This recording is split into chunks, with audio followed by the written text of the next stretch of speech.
Hi everyone, I'm Mrs. Chu from Live About My English. Thank you for taking the time to watch another video from us, and I hope the previous video that we have put up for you is one that you have found useful. Now that you have learned what are the 3 possible things that you can do to prepare for the reading component in the preparation time that you have, let's move on to the 3 things that you can do to prepare yourself for the stimulus-based conversation component during the oral examination.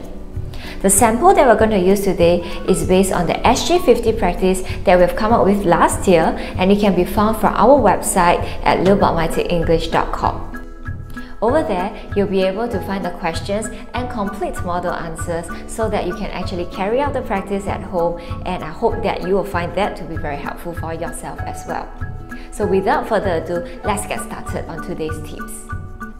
The very first tip that we have today is actually to examine all the details in the stimulus. And what do I exactly mean by that? Let's just take a look at the stimulus that we have based on the SG50 practice now. Looking at this stimulus, let's talk about how we can actually examine all the details in order to be really prepared for the questions that will be asked during the examination. Now, the very first thing that you probably look at will be the words. So words can appear in the form of titles, they can be in subpoints like that, and of course, do not miss out the words which are appearing in the pictures. No matter how small the wordings are, do take note that as long as they can be used to support your answers during the examination, you should actually take note of them and just give them a good read. Other than words, what else can we tap on in the stimulus?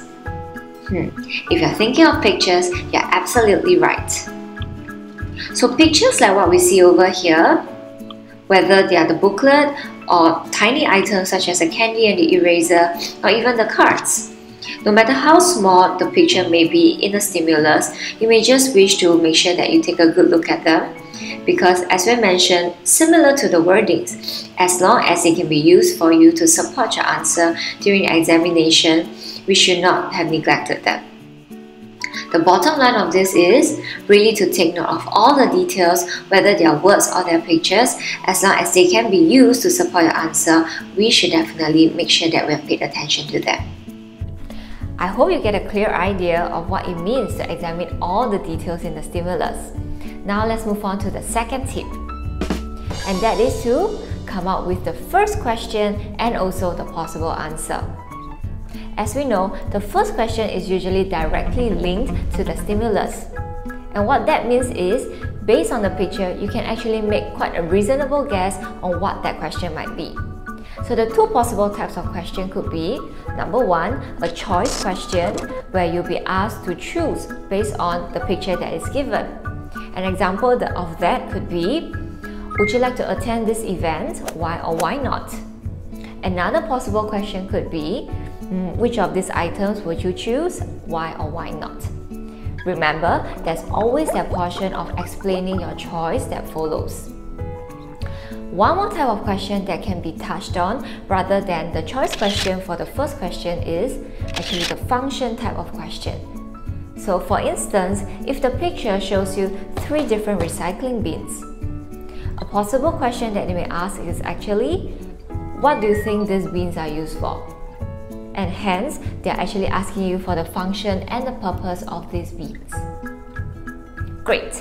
Now let's go on to the third tip.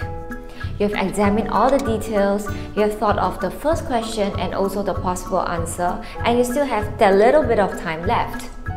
With this little bit of time left, I think it is time for you to actually brainstorm other possible questions or stories that are related to the topic.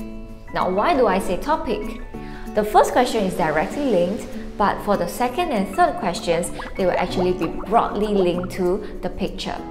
Meaning to say, you actually need to identify the topic based on the picture, and it could be anything from pets, sports, and in our example today, it is on National Day.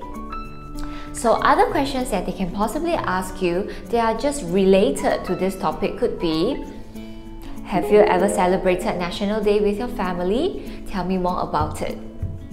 Or if it's about pets, it could be something like, What do you think are some responsibilities that a pet owner should have? Why do you say so? And maybe just one last example that I can think of at this point. What is a sport that you have never tried but you would like to try one day? So with these 3 tips in your bag, I hope you feel more ready and confident for the upcoming oral examination, and all the best to you. We'll see you very soon for our next video. Bye! If you liked the video today, please feel free to comment below. Or also, just check out our website or our Facebook page. And please feel free to follow us on either of these platforms so that you can get the latest updates on what's happening at Loop Almighty English. We look forward to seeing you. See you! Antique. You may see the word TIQUE, that portion of the word in the word unique.